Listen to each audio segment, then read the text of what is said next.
औज़ुबिल्लाहिमिनश्शैतानिर्रजीम बिस्मिल्लाहिर्रहमानिर्रहीम।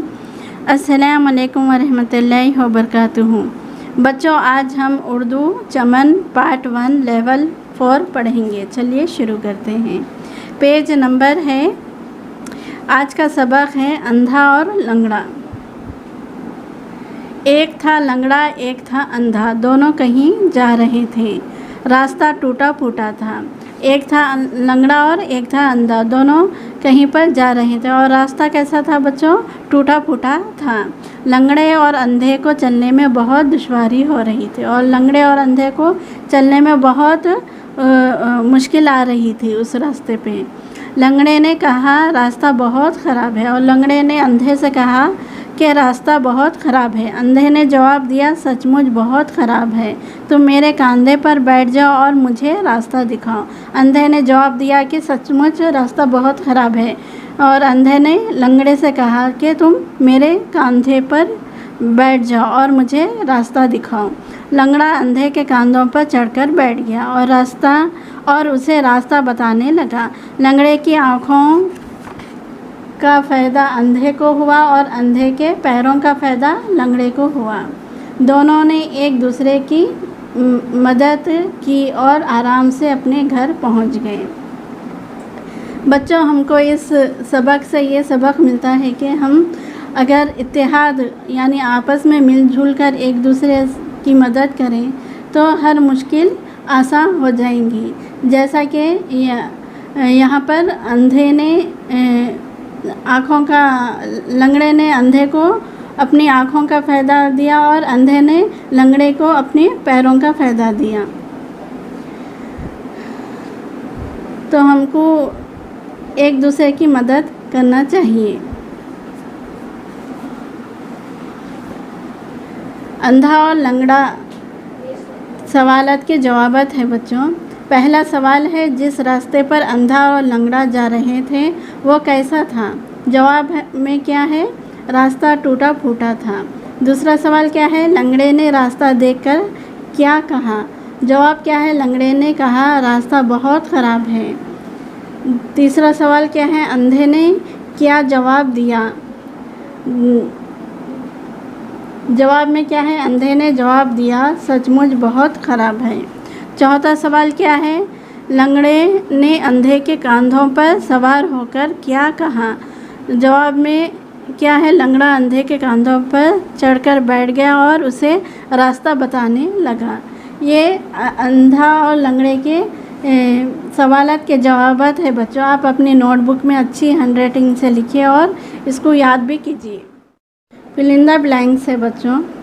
पहला सवाल है, रास्ता टूटा डैश था, छोटा बड़ा फूटा। तो यहाँ पर क्या आएगा? फूटा आएगा। दूसरा क्या है? लंगड़े ने कहा डैश बहुत ख़राब है, तबीयत रास्ता मौसम। तो यहाँ पर रास्ता आएगा।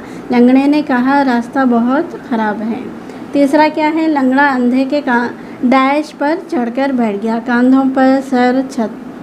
तो यहाँ पर क्या आएगा? कंधों। लंगड़ा अंधे के कंधों पर चढ़कर बैठ गया। चौथा क्या है? दोनों ने एक दूसरे की डैश की, बुराई मदद शादी। तो यहाँ क्या है? मदद आएगा। दोनों ने एक दूसरे की मदद की। इमला दुरुस्त कीजिए। यहाँ पर वर्ड जो है गलत लिखा गया है, आपको यहाँ पर सही करके लिखने का है। यहाँ पर अंधा है, रास्ता है, लंगड़ा है, ये तीनों भी गलत है। आप घर पर नोटबुक में अपनी लिखिए, सही कर लिखिए। ये भी फिल इन द ब्लैंक जो है आप अपनी नोटबुक में लिखिए और याद कीजिए। एक दूसरे की मदद करना बहुत अच्छी बात है, और इस बारे में अपने उस्ताद से और किस्से सुनिए।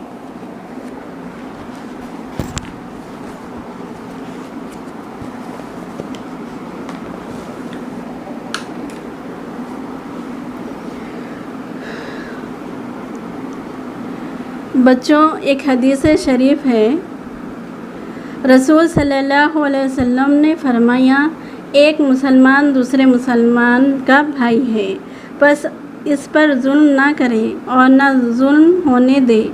जो शख्स अपने भाई की ज़रूरत पूरी करे, अल्लाह ताला इसकी ज़रूरत पूरी करेगा। जो शख्स किसी मुसलमान की एक मुसीबत को दूर करे, अल्लाह ताला इसकी क़यामत की मुसीबतों को एक बड़ी मुसीबत को दूर फरमाएगा। जो शख्स किसी मुसलमान के ऐब को छुपाए, अल्लाह ताला क़यामत में इसके ऐब छुपाएगा। एक और एक हदीस है बच्चों, हज़रत अनस रज़ियल्लाहु अन्हु से रिवायत है कि रसूल सल्लल्लाहु अलैहि वसल्लम ने इरशाद फरमाया, जो शख्स किसी परेशान हाल इंसान की मदद करे, अल्लाह ताला उसके लिए 73 यानी 73 मग़फ़िरतें लिखेगा, जिनमें से एक मग़फ़िरत तो उसके तमाम कामों की इस्लाह के लिए काफ़ी है और 72 यानी 72 क़यामत के दिन उसके लिए दर्जात बन जाएंगे।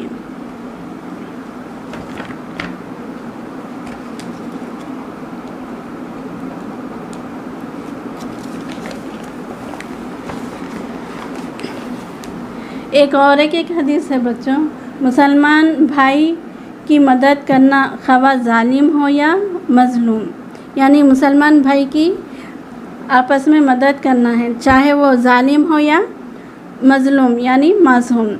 जब आप किसी गरीब की मदद करो तब ये ना सोचो कि आप उसकी मदद कर रहे हो, बल्कि यूँ सोचो कि वो गरीब आपकी आखिरत संवारने में आपकी मदद कर रहा है।